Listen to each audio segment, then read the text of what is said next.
Bill O'Reilly is going to give you his solution to this undocumented immigration situation, and it's even crazier than you think it's going to be. Krauthammer on his program said, I guess about 2 weeks ago, that if you built a border fence like they did in East Germany, all right? Did you ever see the East German fence? I've been through the East German fence. All right.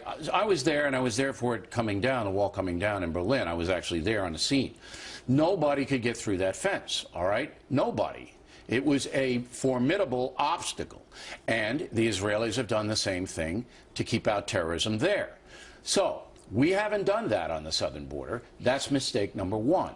Mistake number two is, in this current flashpoint situation in the Rio Grande Valley, not far from where you live in Austin, you could put National Guard there to stop the madness.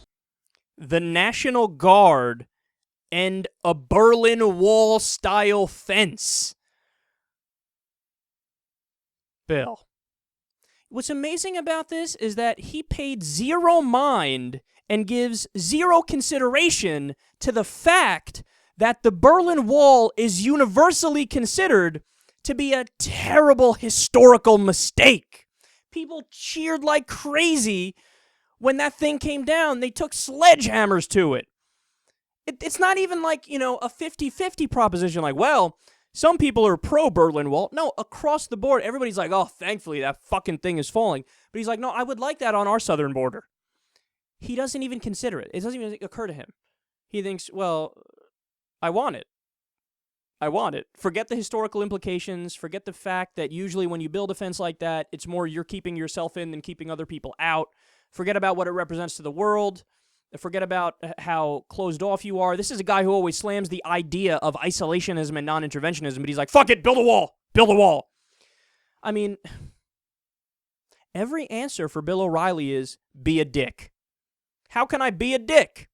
Build a wall, copy the Berlin Wall, militarize the border, send the Border Patrol, the Army, the Navy, a militia, SEAL Team 6, the National Guard, the Village People, the Brady Bunch. Send everybody you can down there, give them all a fucking rocket launcher, and just keep out the dark-skinned folk. Look, I'm tired of dancing around this, man. Honestly, I think this is the elephant in the room that nobody's talking about.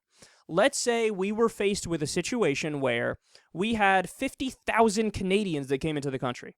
Bill O'Reilly wouldn't bat an eyelash. He wouldn't cover it on his show for 13 seconds. It wouldn't even be a footnote at the bottom of the screen. Okay? It would just be, what do you mean? That's not a story. Oh, but when they're from Honduras and Guatemala and Central America and Mexico, and they're escaping the drug war, which literally makes their countries more dangerous than the Iraq war was at its height, than Iraq was during that time, right? When they're refugees escaping almost certain death. I'm scared to look at the average age of death in those places.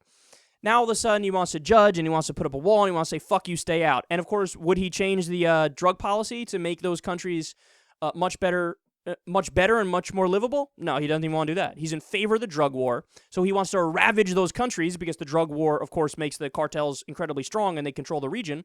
He's like, fuck it. I want the drug war and I also want to build a fence and I also want to put armed people at the border. The problem with Bill O'Reilly, especially on an issue like this, is there's zero moderation and zero consideration for the other side. Look, on the issue of immigration, I actually am a true moderate. Okay, so what that means is, here's what I'm in favor of. You need to do amnesty, because there's nothing else you could do. People are here, and they're living here, and a lot of them have jobs, and they're productive for the economy, and, I mean, you name it. I mean, this place could not function without immigrants. So, step number one is do amnesty. And look, step number two, then I get it. I'm in favor of border protection. I'm not, there's a branch of libertarians that are in favor of flat out open borders everywhere. I disagree with that. I really do. So his idea wouldn't be ridiculous if it was tampered with some moderation and with some level of understanding that these are human beings and let me have some sympathy for what they're going through and let me be practical about the effects on the economy, et cetera, et cetera. There's none of that. There's none of that. It's just this blind hatred and this broad idea of, we want a Berlin Wall. No consideration that the Berlin Wall was a massive failure and it was horrible. We want a Berlin Wall. fucking dark-skinned people coming in here taking my money, even though they're not taking my money, and I'm always for war, and that costs a shitload, and I wanted to bail out Wall Street, and that costs a shitload, and corporate welfare, I'm all in favor of, that costs a shitload. But, fiscal conservatism, now all of a sudden I'm a fiscal conservative, build a wall and keep them out. Liberalism, according to the great Jimmy Dore, he says it's summed up as, don't be an asshole. That's true. That's true. What Bill O'Reilly is showing is that his brand of conservatism is, be an asshole.